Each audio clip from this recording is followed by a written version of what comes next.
दोस्तों स्वागत है आपका मेरे YouTube चैनल इंग्लिश बाबू पर। और आज मैं फिर हाजिर हूँ आपके साथ एक नई स्टोरी लेकर। और दोस्तों आज जो स्टोरी मैं आपके लिए लेकर आया हूँ ये एक मॉरल स्टोरी है। बहुत ही प्यारी और बहुत ही अच्छी कहानी है, बहुत ही अच्छे मॉरल के साथ। उसके अलावा दोस्तों आज की इस स्टोरी में आपको कई सारे नए इंग्लिश के वर्ड मीनिंग सीखने को मिलेंगे, उनकी करेक्ट प्रोनाउंसिएशन के बारे में पता चलेगा और हमेशा की तरह जो इसका ग्रामर का स्ट्रक्चर है उसे बिल्कुल डिटेल में कवर करेंगे, तो एक एक स्ट्रक्चर को आप बड़ी आसानी से सीख पाएंगे। तो चलिए दोस्तों आज की इस कहानी को हम शुरू करते हैं और सबसे पहले कहानी का टाइटल देखते हैं।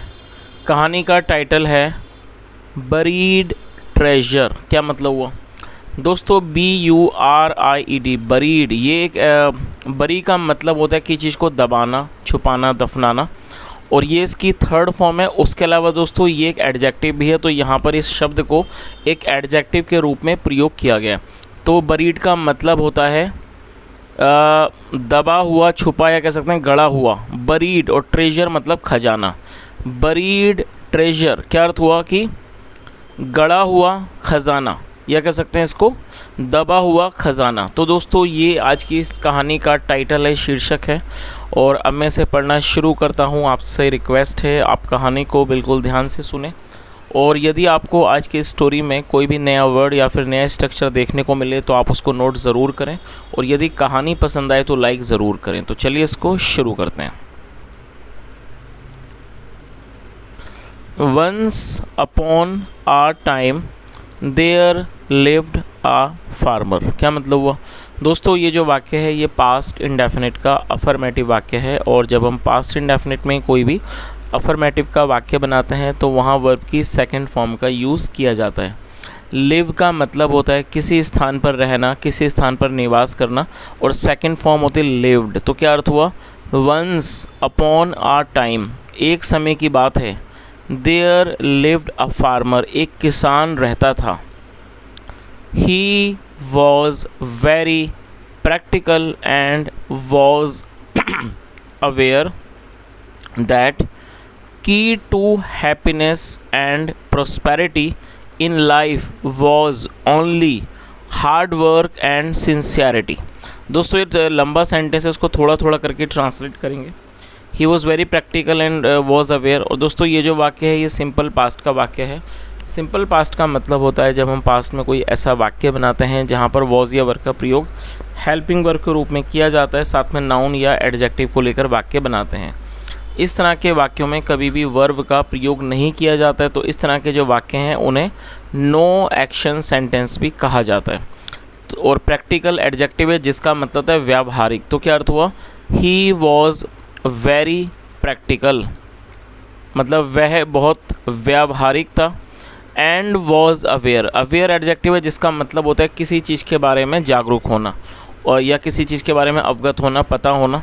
ही was very practical and was aware मतलब वह बहुत व्यावहारिक था और वो जानता था, मतलब वो उस बात से परिचित था, अवगत था। That key to happiness and prosperity, क्या अर्थ हुआ? हैप्पीनेस मतलब खुशी, प्रसन्नता, और प्रॉस्पेरिटी का मतलब होता है समृद्धि।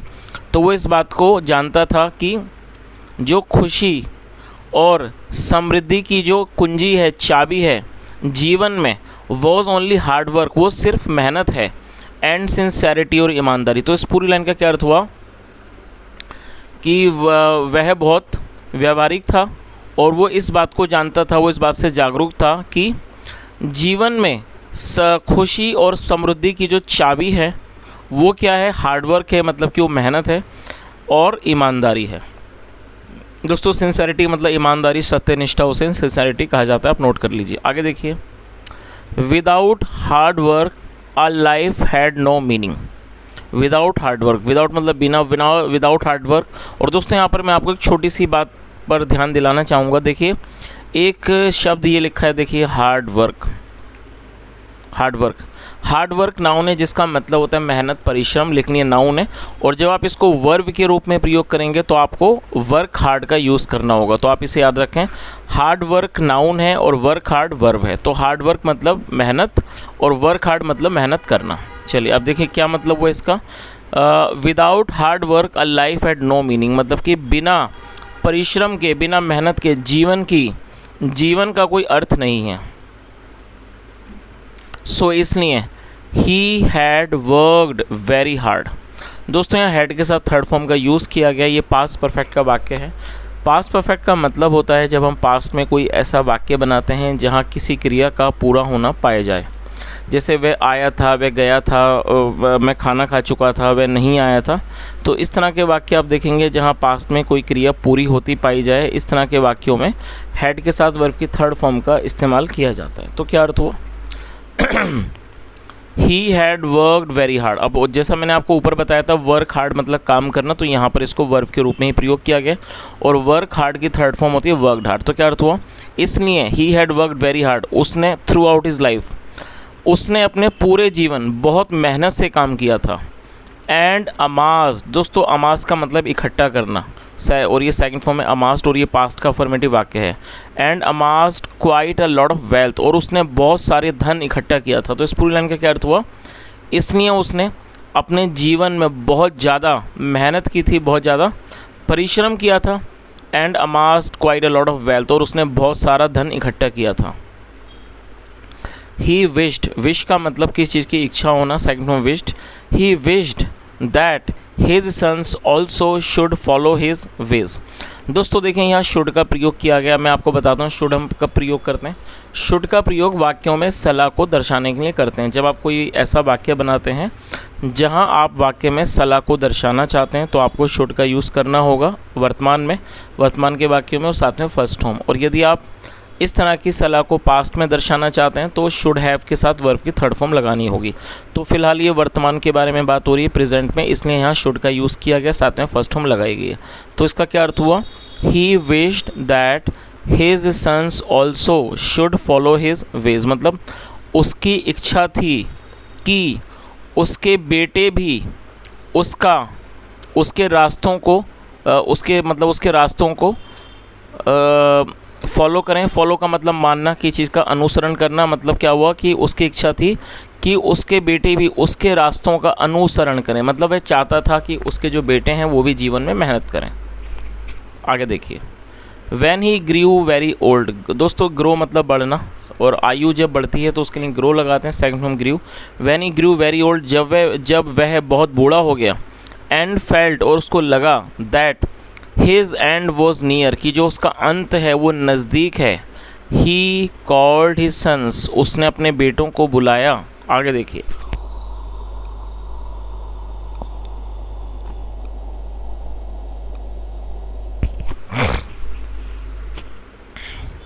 माई sons he said to them. My sons मतलब कि मेरे बेटों, he has said to them, उसने उनसे कहा। अब देखिए दोस्तों यहाँ पर दैम का यूज़ क्यों किया है? आप में से शायद कई लोग दैम के बारे में नहीं जानते होंगे। जब ऑब्जेक्ट में एक से ज़्यादा लोग होंगे तो दैम का यूज़ किया जाएगा, आप इसे नोट कर लीजिए। तो उसने क्या कहा? मेरे बेटों, ही सेड टू देम, उसने उनसे कहा। No one is immortal. दोस्तों ये जो वाक्य है ये भी सिंपल प्रेजेंट का वाक्य है जहाँ पर इज़ का यूज़ हेल्पिंग वर्ब के रूप में किया गया।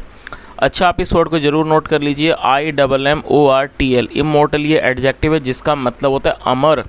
ऐसा व्यक्ति जिसकी मृत्यु ना हो उसको इमॉर्टल कहा जाता है। तो उसने क्या कहा? मेरे बेटों, उसने उनसे कहा। नो वन इज़ इमॉर्टल मतलब कि कोई भी अमर नहीं है। And I am no exception, और मैं कोई अपवाद नहीं हूँ। एक्सेप्शन मतलब अपवाद। I am approaching towards the end of my life.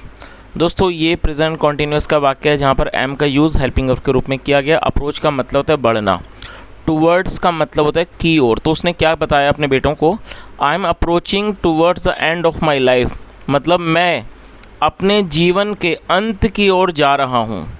My days are numbered. दोस्तों अच्छा वर्ड है, आप इसे ज़रूर नोट कर लीजिए। नंबर्ड एडजेक्टिव है, गिनती के दिनों को नंबर्ड कहा जाता है। तो क्या अर्थ हुआ? माई डेज आर नंबर्ड, मेरे दिन गिनती के बचे हैं। बट लेकिन before I leave you, leave मतलब छोड़ना, इससे पहले कि मैं तुम्हें छोड़ कर जाऊँ, I want to tell you a secret, मैं तुम्हें एक राज बताना चाहता हूँ। दोस्तों ये जो वाक्य है देखिए, ये प्रेजेंट इंडेफिनिट का अफर्मेटिव वाक्य है जहाँ पर दो वर्ब का प्रयोग करके वाक्य को बनाया गया। तो आप इस चीज़ को भी याद रखें, जब आप किसी वाक्य में दो वर्ब का प्रयोग करना चाहते हैं तो पहली वर्ब के बाद आपको टू का यूज़ करना होगा, जो कि एक कंजक्शन है, और टू के बाद आपको हमेशा ही वर्ब की फर्स्ट फॉर्म लगानी होती है। तो क्या अर्थ हुआ? और टेल मतलब बताना। उसने क्या कहा? But before I leave you, कि इससे पहले मैं तुम्हें छोड़ कर जाऊँ, I want to tell you a secret, मैं तुम्हें एक राज बताना चाहता हूँ। There is a great treasure hidden in my vineyard. दोस्तों आप इस वर्ड को नोट कर लीजिए। वाइनयार्ड का मतलब होता है अंगूर का बगीचा, उसे वाइनयार्ड कहा जाता है। तो उसने क्या कहा? There is a great treasure, और दोस्तों हिडन को यहाँ पर एडजेक्टिव के रूप में प्रयोग किया गया जिसका मतलब छुपा हुआ। There is a great treasure hidden in my vineyard, मतलब क्या हुआ इस लाइन का? कि मेरे अंगूर के बगीचे में एक बहुत बड़ा ख़जाना छुपा हुआ है। All that you have to do, बस आपको ये करना है, इज़ टू गो, कि जाओ, टू द वाइनयार्ड, मतलब कि वाइनयार्ड अंगूर के बगीचे में चले जाना, आफ्टर माई डेथ, मेरी मौत के बाद, मेरी मृत्यु के बाद, and dig it quite deep, dig मतलब खोदना, और उसको गहरा खोदना, ऑल ओवर सब में मतलब उसको पूरा गहरा खोदना, ऑल ओवर मतलब हर तरफ। You will find a wooden box full of treasure, और ये फ्यूचर इंडेफिनिट का वाक्य है जहाँ पे विल का यूज़ हेल्पिंग ऑफ के रूप में किया गया है। You will find a wooden box full of treasure, आपको एक वुडन बॉक्स मतलब लकड़ी का संदूक मिलेगा, फुल ऑफ ट्रेजर खजाने से भरा हुआ। चलिए आगे देखिए। The farmer died in a few days, और दोस्तों ये जो वाक्य है ये भी पास्ट इंडेफिनिट का अफर्मेटिव वाक्य है जहाँ सेकंड फॉर्म लगाई जाती है। DIE, डाई मतलब मरना, जो कि फर्स्ट फॉर्म है, और ये पास्ट का अफर्मेटिव वाक्य है तो सेकंड फॉर्म डाइड का यूज़ किया गया है। The farmer died in a few days, few मतलब कुछ दिनों में किसान की मृत्यु हो गई। No sooner had the farmer died then his sons set to work, क्या अर्थ हुआ? No sooner had the farmer died मतलब कि जैसे ही किसान की मृत्यु हुई, then his sons set to work, उसके जो बेटे थे वो काम पर लग गए। बाय डिगिंग द वाइनयार्ड, मतलब कि डिग मतलब खोदना, बाय डिगिंग द वाइनयार्ड, अंगूर के बगीचे को खोद कर। दे एक्सपेक्टेड, दोस्तों एक्सपेक्ट मतलब अपेक्षा करना, उम्मीद करना। दे एक्सपेक्टेड मतलब उनकी इच्छा थी, या सॉरी उनकी उम्मीद थी या उनको अपेक्षा थी। टू फाइंड ए बॉक्स, एक संदूक मिलने की, फुल ऑफ ट्रेजर, संदूक से मतलब कि खजाने से भरा हुआ एक संदूक मिलने की उनकी अपेक्षा थी। आगे देखिए। They were extremely disappointed not to find any treasure, दोस्तों डिसअपॉइंटेड एडजेक्टिव है, और यहाँ भी ये जो वाक्य है ये सिंपल पास्ट का वाक्य, और दे का मतलब होता है वे या फिर वे लोग। जब सब्जेक्ट में एक से ज़्यादा लोग होते हैं तो वहाँ दे का यूज़ किया जाता है, जो कि एक प्लूरल नाउन है। एक्सट्रीमली का मतलब होता है अत्यंत। दे वर एक्सट्रीमली डिसअपॉइंटेड, वह अत्यंत निराश हुए। Not to find any treasure मतलब कि किसी भी खजाने को ना पाकर वो अत्यंत निराश हो गए। बट लेकिन as the vineyard had been dug so well, जैसे कि जो वाइनयार्ड था अंगूर का बगीचा था, had been dug so well, उसको बहुत अच्छे से खोदा गया था। और दोस्तों ये हमारा पास्ट परफेक्ट का पैसिव वॉइस का वाक्य है जहाँ पे हैड बिन के साथ थर्ड फॉर्म का यूज़ किया गया है। और जैसे कि जो अंगूर का बगीचा था उसको अच्छे से खोदा गया था।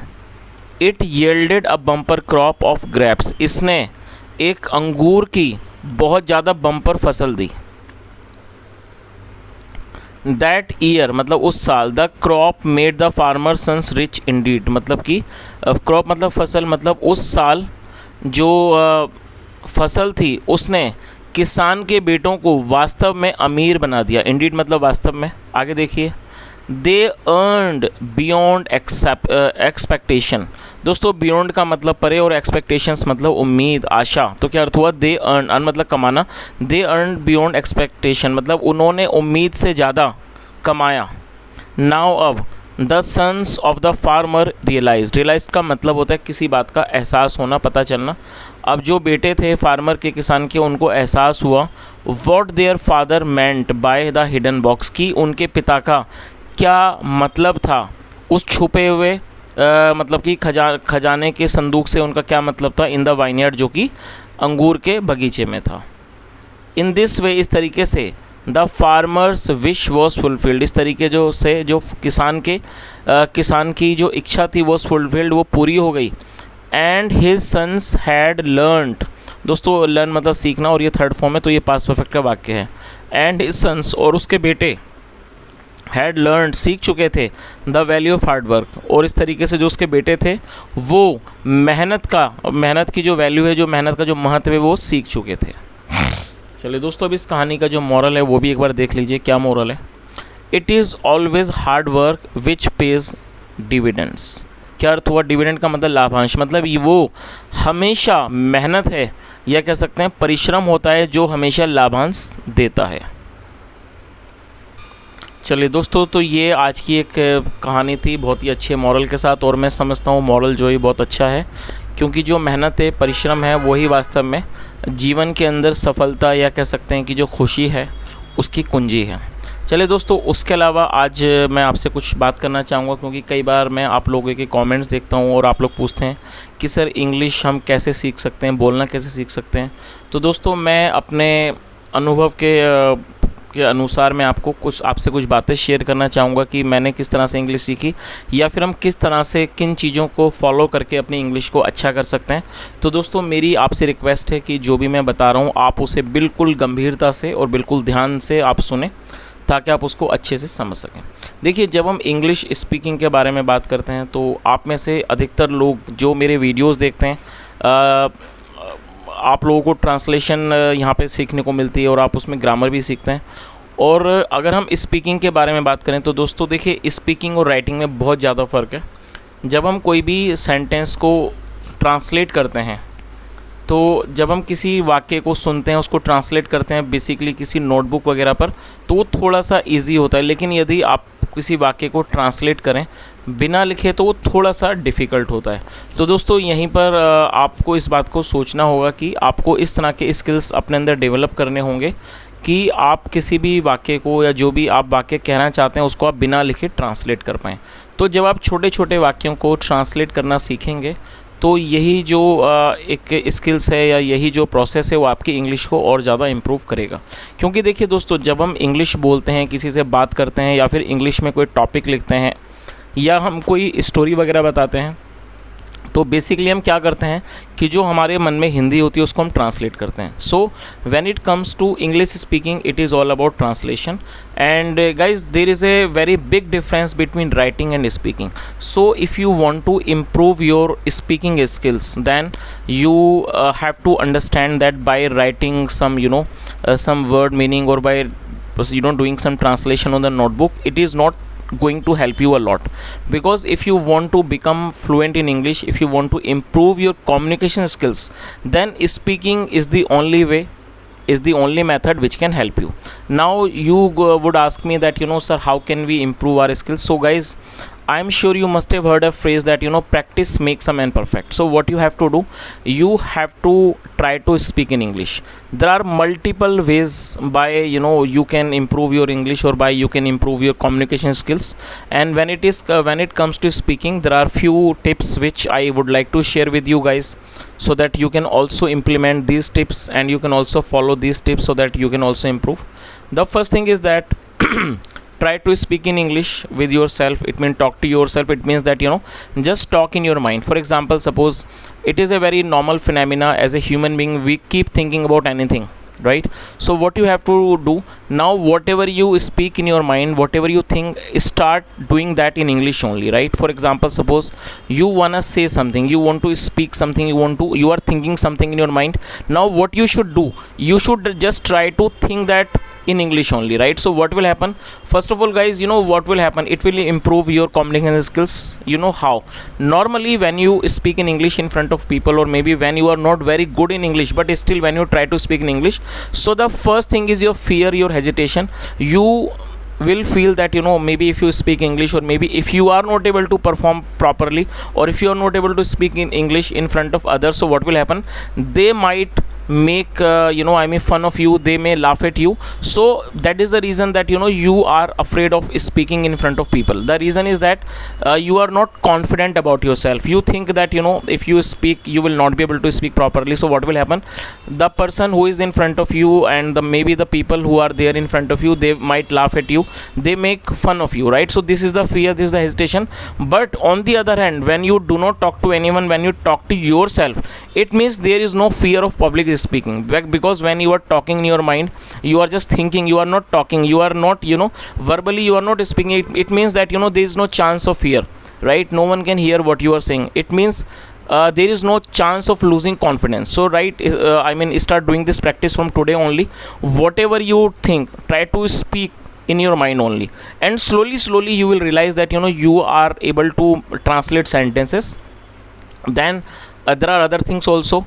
Make friends, or maybe try to speak in English with your friends, maybe with your siblings. If you have sister, brother, or your friend, just tell the person that we both will talk, we both will converse with each other in English. So what will happen? Slowly you will be more comfortable. Because for example, suppose if you have some friend or best friend, and if you talk to that person in English, or maybe that you are not able to speak properly, but the thing is that you are very much comfortable with your best friend, or with your brother, with your sister. So there are chances that there won't be any chances of hesitation or fear, because you are aware that when you commit a mistake, or when you are, or maybe if you are not able to speak English properly, the person will not laugh, or maybe if he laughs, then it's you are comfortable because he is your friend. So start doing this practice. Just talk to your friend. I'm not saying that you should talk to strangers. Just talk to your friends and tell the person, I want to talk to you in English, right? So what will happen? Slowly you will try to improve. Now you would ask me what we can talk. See, when we meet our friends, or when we talk with our sisters and brothers, we know we talk a lot of things, about lot of things, right? So just whatever you speak in Hindi, just do that the same thing in English, right? Talk to your friend, and slowly you will realize that you are able to speak.